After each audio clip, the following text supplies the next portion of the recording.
What happens when some lowly alms challenge Draags' superiority? We discuss this and more on today's episode. Welcome back to Around the Weird, a booktube channel where I talk about all the unusual and out of the ordinary literature that I found in my travels, and I also talk about some movies with Lucas from Strike the Sun MD, or The Bits of Lit, or one of the many other names that he keeps going back and forth on. I'm indecisive. Yeah. Both are good names, though. And how are you doing today, Lucas? I am well. I'm excited for my holiday and to talk about this book and to finish working on a video I've been working on for months. Yeah, that's good. What's the video on? Final Fantasy VII. It's 3.5. I've been working on it since April or March. It's 3.5 hours long right now. Wow, that's quite a long video right there. Yeah. Today, we have watched, for today at least, we have watched a movie, a bit of an unusual movie. I've seen it on HBO Max for quite some time, and I've never watched it, but I heard good things recently, and so I thought, hey, this would be a good movie to watch for this particular type of video, and talk about it. And so the movie that we are talking about is Fantastic Planet, or La Planète Sauvage, or The Wild Planet, one of those names, which is a movie that was made in 1973. It's a French movie, also a Czech movie. It was made in sort of collaboration with like the Czech version of Hollywood, or like the filmmaking artist collective there.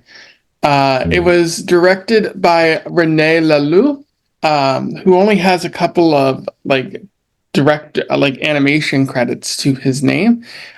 He's also directed a number of short films, written by Laloux as well, and Roland Topor, and then starring the voice cast of Jennifer Drake, Jean Topart, and Yves Barsak. Pretty interesting cast there.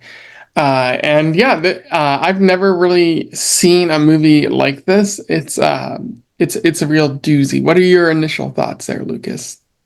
I really enjoy the design of the characters and the way that the animation looks. It's a little bit stiff, I guess, because of maybe technology at the time. You know, they're probably hand drawing all this, and don't have as many tools that can make it smooth, because some of the animation is very repetitive, and not really jerky or anything. But as far as that goes, I thought on the visual side was really cool. Conceptually, it felt quite dated, like hey, maybe racism is bad and the way we treat animals is also bad.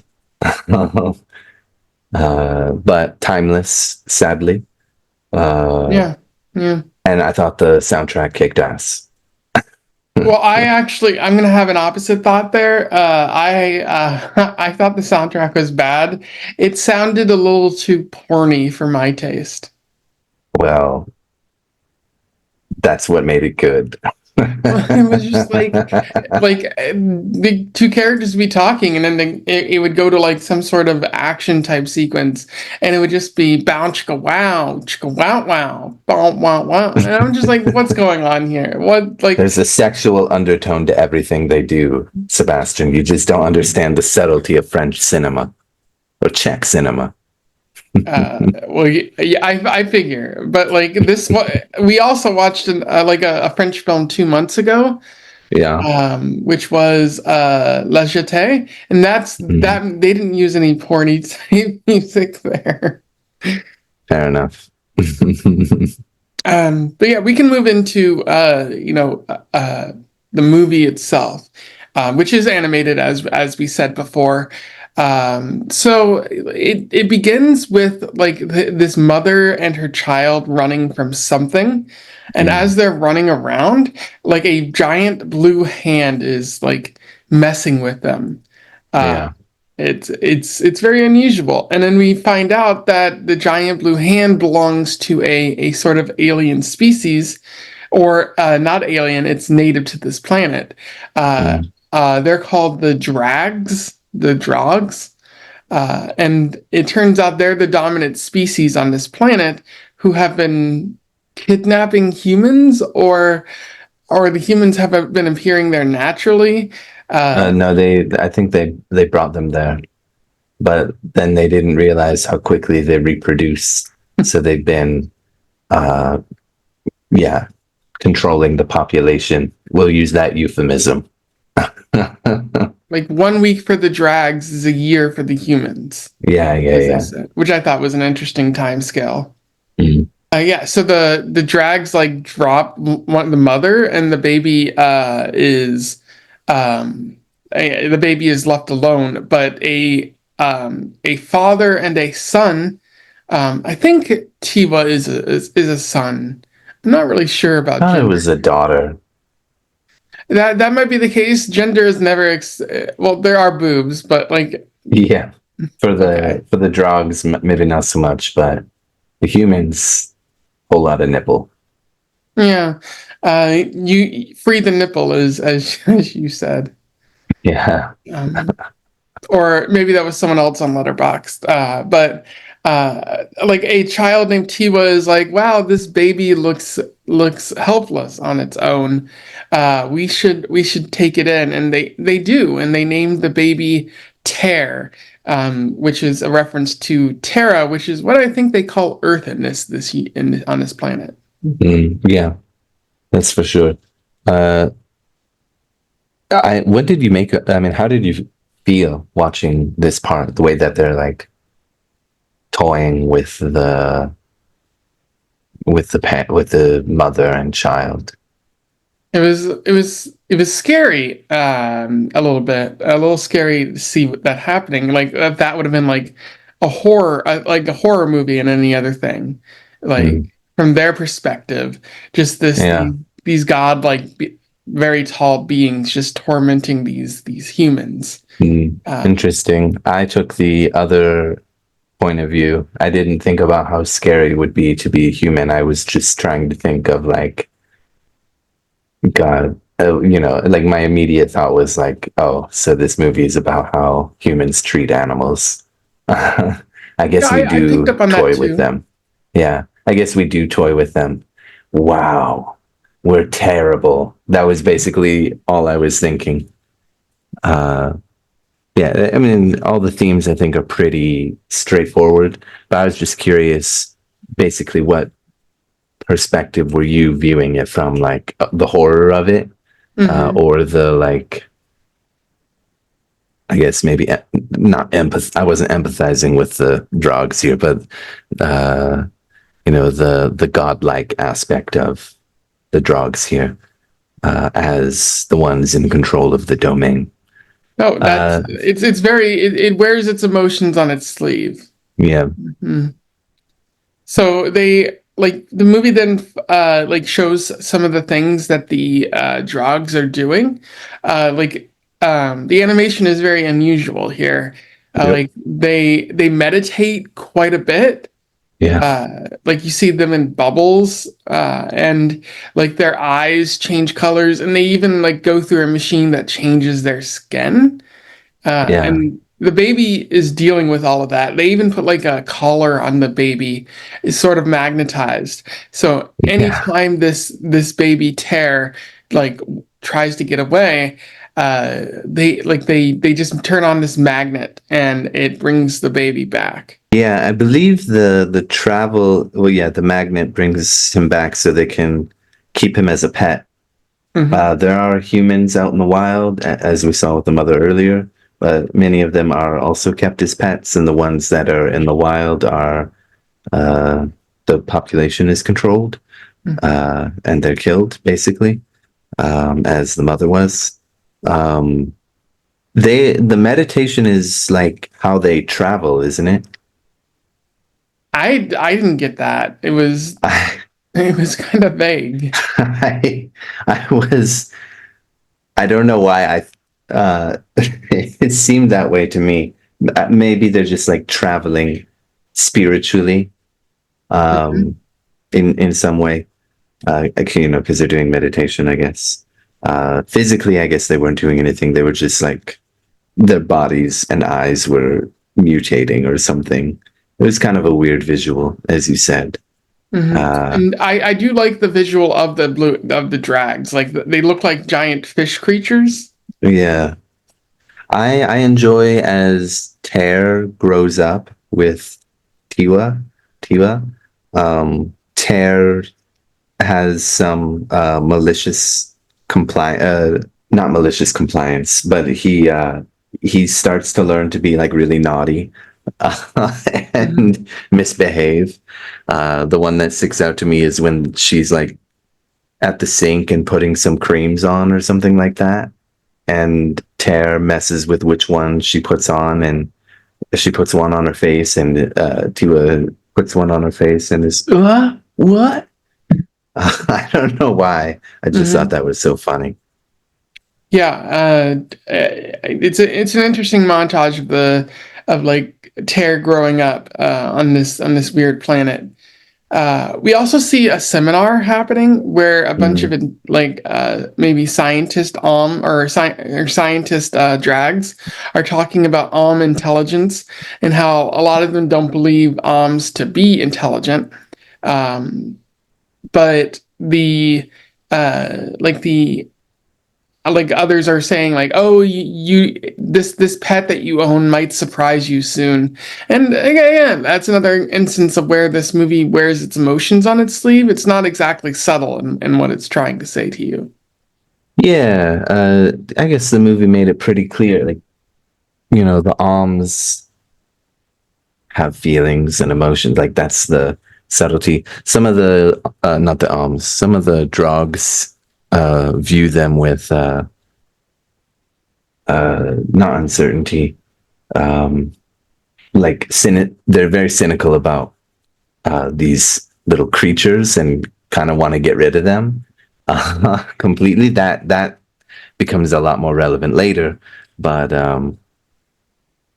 I think, as you said, it's very much on its sleeve. Like animals have feelings and are intelligent, um, intelligent enough at least to know, when they're being hurt or tortured or something wrong is happening. Mm-hmm. Uh, so yeah. What's the next thing that happens? Is it the head There, thing? yeah, it's tormenting Tear. We see Oh yeah, Tiwa yeah. using like doing lessons, and Tear also is studying, but his parents are like, no, you need to do that on your own. We don't want these Tears getting ideas or anything like that. Yeah. We don't want these alms getting ideas. Yeah. Yeah, that's right. And I believe it is Tiwa has a some kind of band around her that all the drogs have that like help them collect knowledge or acquire information somehow, just like teaches them seemingly Mhm. automatically, um, which is really cool. Yeah, Uh, yeah. It shows the collective knowledge of the drugs. Be interesting to have one of those for humanity. well, I would probably say that your cell phone is that. Oh, right. Yeah. Yeah. But I get what you mean. Like one that the cell phone at least has issues with having misinformation and uh, false information and that kind of stuff that is just as easily findable. We don't know if the information and knowledge is faulty in any way from this device, but from what we see, we can assume that it is purely a good piece of technology for the drugs. But this thing becomes very important because Terra recognizes what it is and what it's Mhm. used for. But I'm forgetting before he collects it. I'm forgetting the next thing that happens.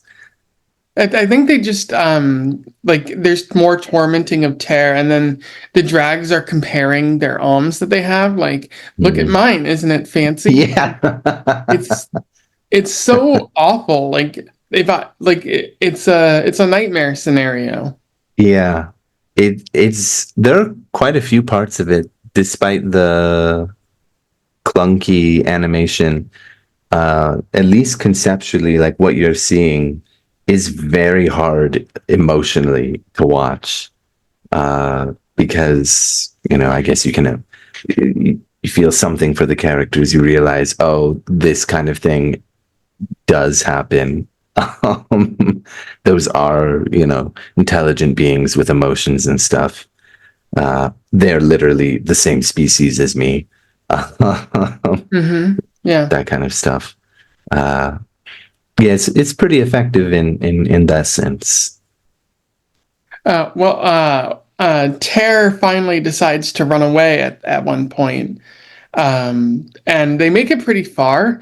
And Tiwa is like is told to bring back Tear. I think because Tear also runs away with the sort of ring device. Yes. And when Chiba turns on the magnet to bring back Tear, Tear is like dragged back a little bit, but a wild human, a wild cuts off the magnet Mm. and freeze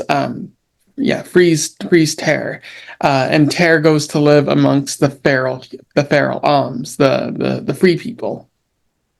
Yeah, the free folk.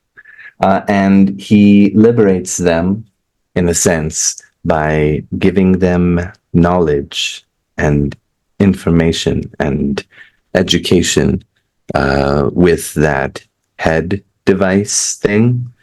Mm-hmm. Um, and this makes them literate enough or be able to understand the language of the Draags, where they learn they're about to be exterminated and genocided, basically, um, which is pretty heavy. Mm-hmm. Yeah, yeah. Pretty damn heavy. Oh, doesn't Tear have to fight somebody?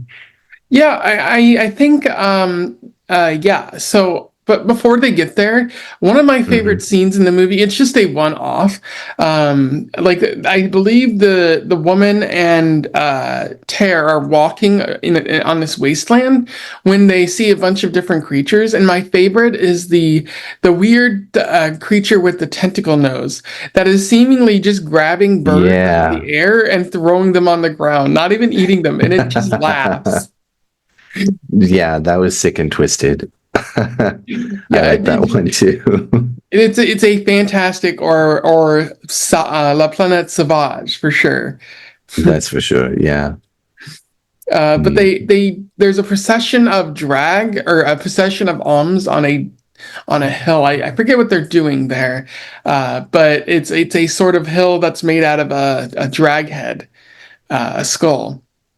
And it's a really interesting scene because everyone there people are glowing and whatnot, and then they're sentenced to punishment. Both and another, or sorry, both Tear and another Mhm. and the way that they're made to fight is they're wearing these weird alligator type creatures around their neck. Yeah, I remember that. Yeah, yeah, that's it. That was that was another really good scene. That was such a There were quite a few pretty like striking visuals where actually I didn't really know what to make of it. I just felt like in awe in a way. Yeah. Like it's quite a simple story, uh, but you know, with what they were able to do, I think, yeah, these crocodile, alligator creatures on them was a really nice touch to the horror of this. But they don't even need the Draags to make their life difficult because they're doing that Yeah. just fine on their own. Yeah. They also come across a weird dragon creature, and like the Oms bring it down. They throw a bunch of hooks into it, which kills it, which is pretty cool. It feels like yet another thing that happens. That's probably my biggest complaint about the movie is it just sort of wanders. It just sort of happens there, and then it doesn't dwell on anything that happens. It just moves on from that. Yeah, I agree. There were times where I was kind of, it's very short, but it drags on and can be kind of boring. Like in just because it moves from point A to point B to point C to point D, but doesn't seem to go anywhere. I think if this had been half the time, it would have been perfect. Half the runtime and like just a short film, it would have been Hmm. fantastic. Yeah, it's a good short film idea. Maybe not so much a feature presentation. Yeah. But at this point, after they're like uh, after the Alms are gaining the knowledge, they're worried about the extermination, as you said before, the Mm. de-Alm process. And I should just note that I keep saying the word Alm, which is O-M, but it's funny because Alm is also the French word for man. So Oh. a little bit of a joke going on there. Oh, so clever. Did you listen to it in French or did you have the English dub? I watched the French version. What did you watch? I watched the English dub and Okay, the that's voice good. acting was horrible. Oh, I'm sorry about that. They had a different voice cast for the English dub, so um, Yeah. yeah. Everybody talked like this and delivered their lines the same way. Oh no, really? Could you do that again?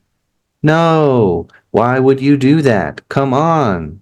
I don't remember the dialogue, but Oh they no. all sounded like that.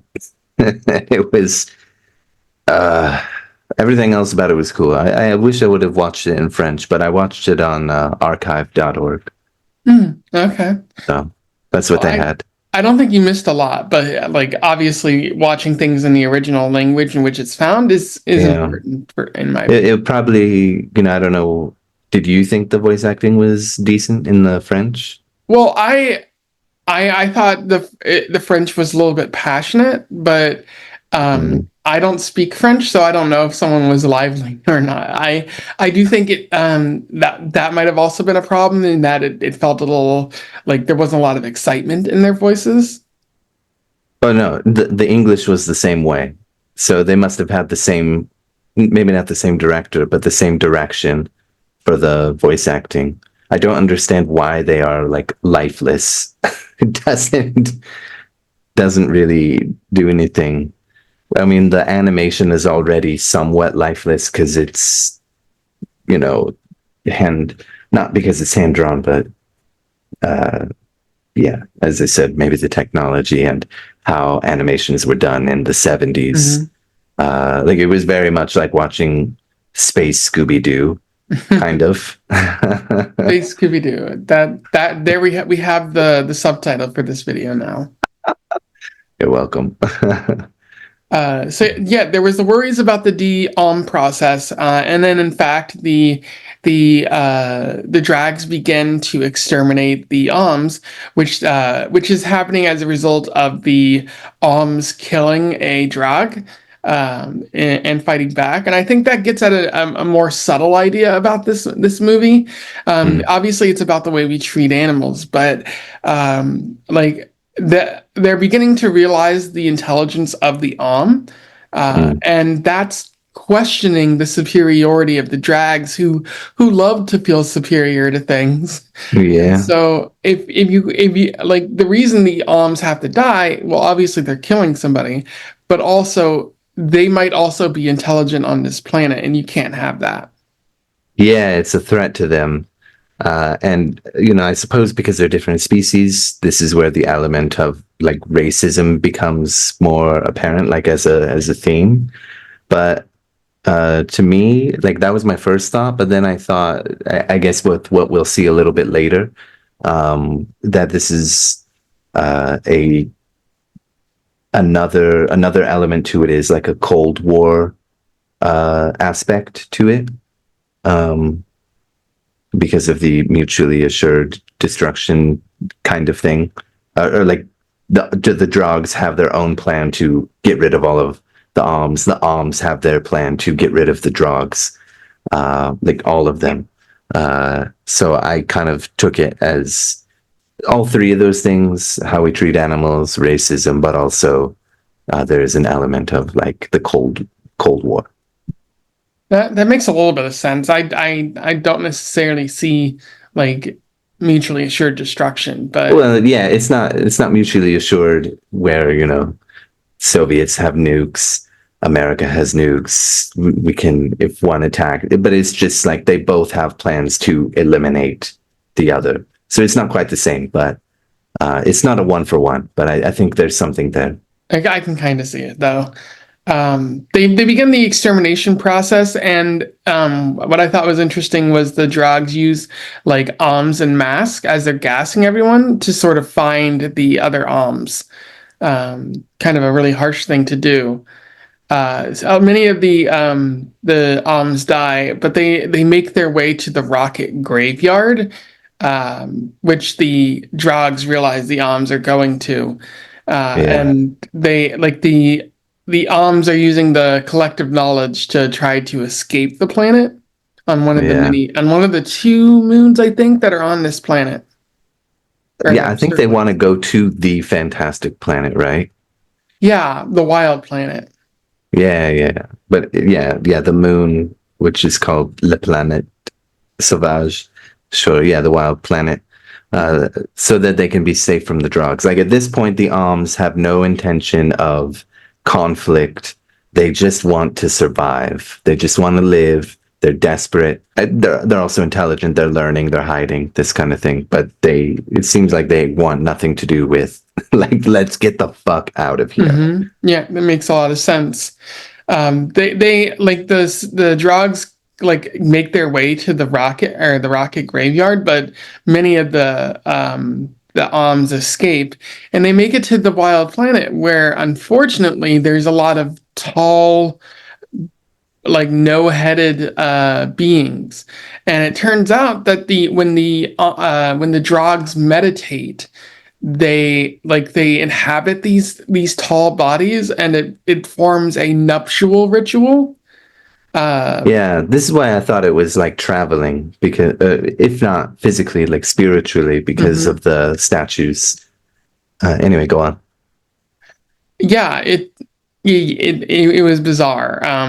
But it allows the drugs to reproduce, I think, to carry on Yeah, the species. yeah, and they don't reproduce often either. So this is a very critical thing for them, and now their enemy has Mm. found them. And so there's this request for peace, and the drugs are like, yeah, we need to have peace now. We can't sacrifice our lives, and so they agree to go their separate ways, and the alms get their freedom, which is Well, the which is Alms great. destroyed a few, and then they like sue for peace, right? Right? Yeah, that's right. They shoot missiles into the bodies, Yeah. which is amazing. How do you like that?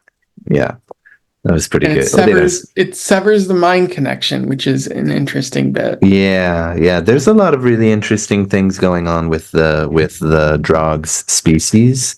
I'm not too deep into like science fiction or psychology or I don't know what to make sense of this mind connection, this or that. But I felt that the Drogs were pretty, maybe not fully realized as an alien species. They were a little too humanoid, but there were a lot of elements of the makeup of the species that made it stand out and be very unique from humans and alien that I thought were really cool, like this mind transferal nuptial breeding program thing that they have going on with the statues.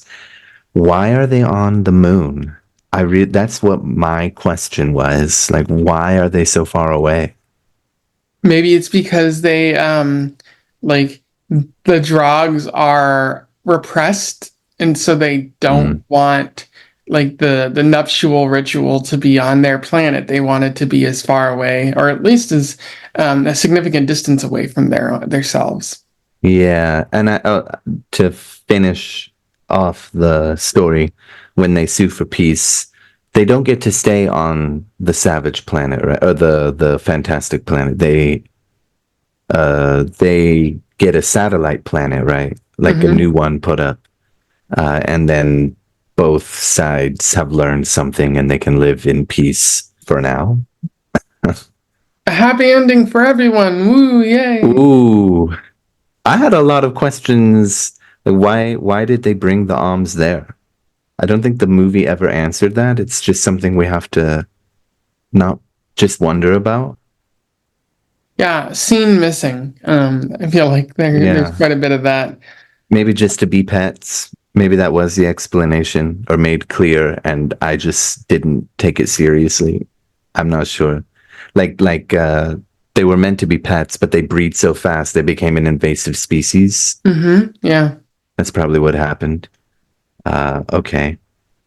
I would I have. yeah, I just think that's an interesting sort of idea there, but Mm, none of that is ever fully explored to the best that it can be.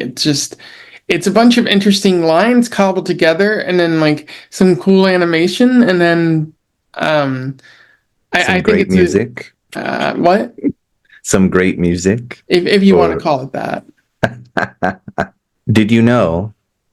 Uh, by the way, I had seen this on Wikipedia yesterday or 2 days ago. The video game Pikmin was inspired by this movie. I think I read that, but yeah,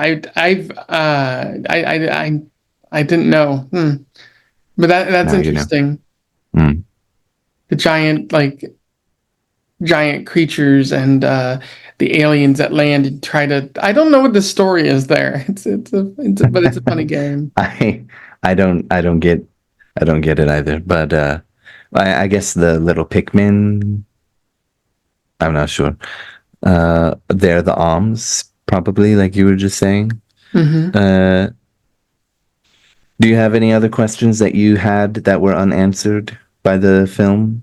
No, I unfortunately found myself tuning out.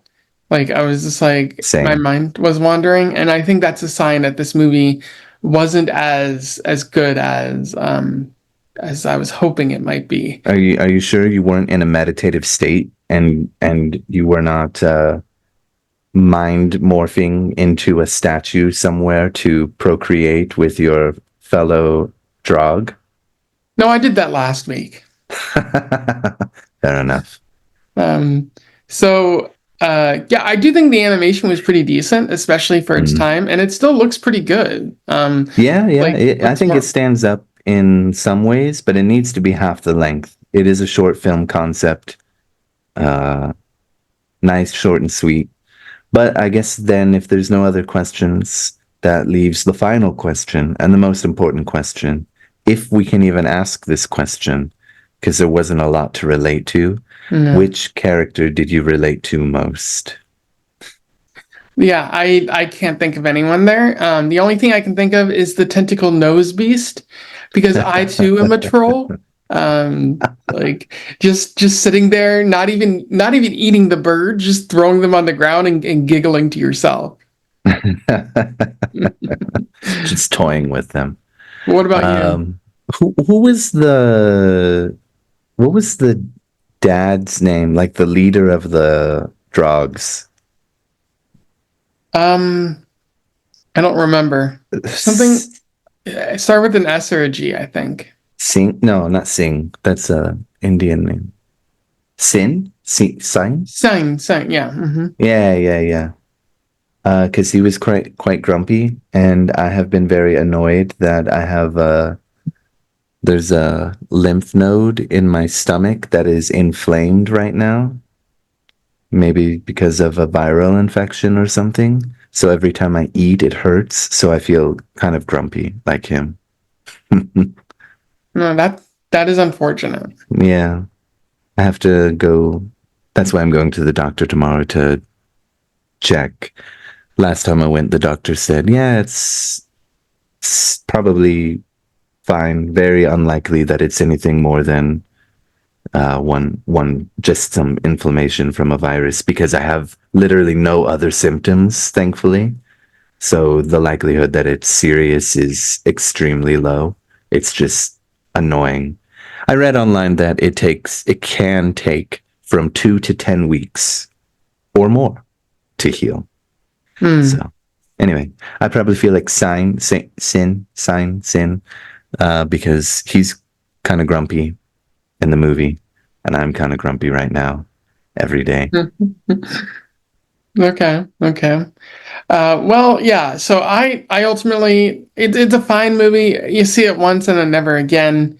Uh, Mm. uh, but maybe even not even once. uh, but Yeah, yeah. I was gonna say that if just watch us talk about it, and you'll get everything. Mhm. No need to see the actual movie.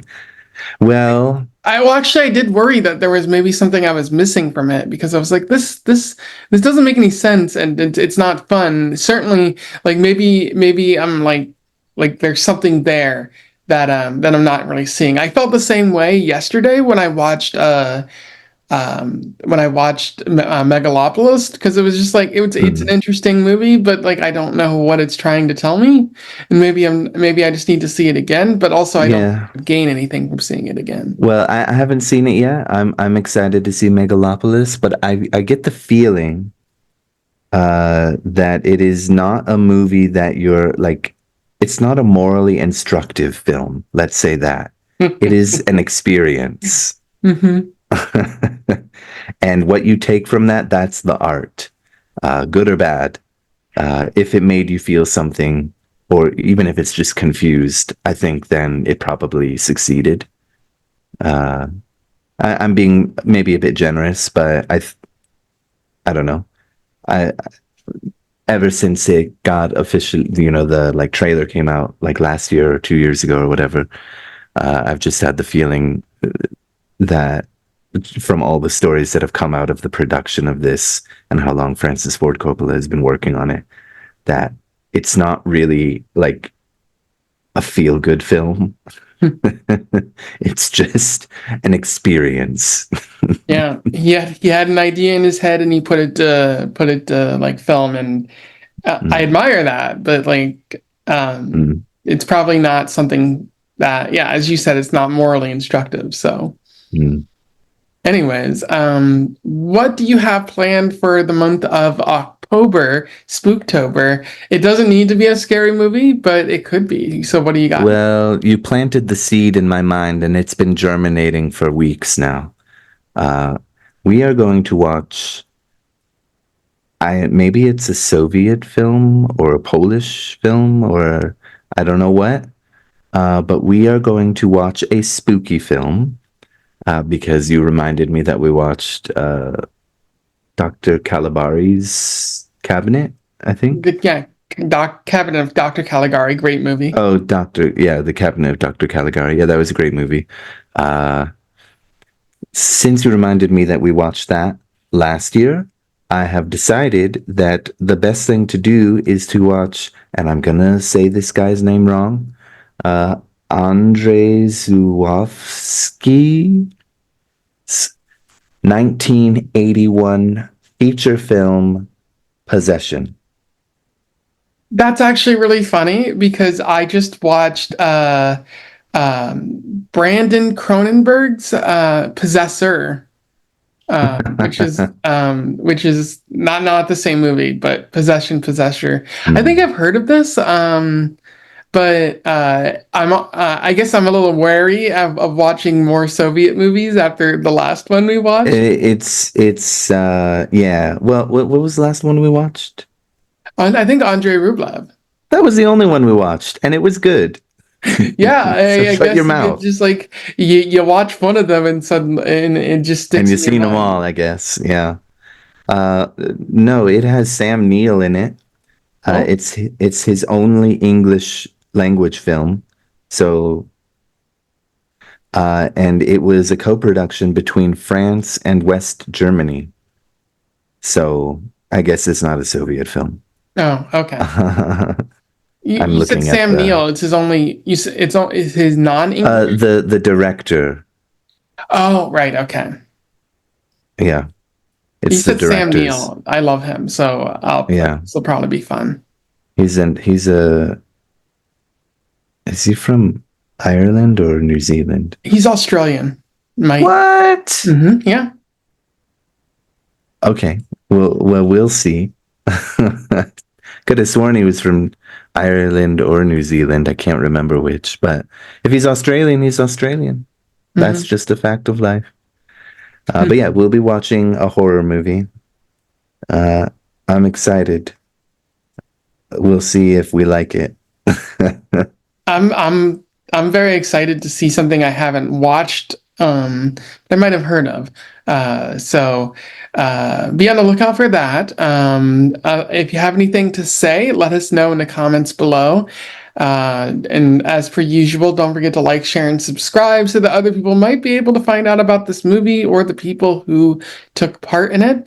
Also, don't forget to subscribe to Lucas's channel so that when that Final Fantasy video comes out in 6 years, you can finally be the one to watch it. I've seen a couple of Lucas's other uh, video game videos, and they are pretty good. So, especially the one I think he made about Mother 3. That one is a must watch. But Yeah. until then, we wish you the best of luck in your weird and fantastique or sauvage travels. Farewell. Farewell.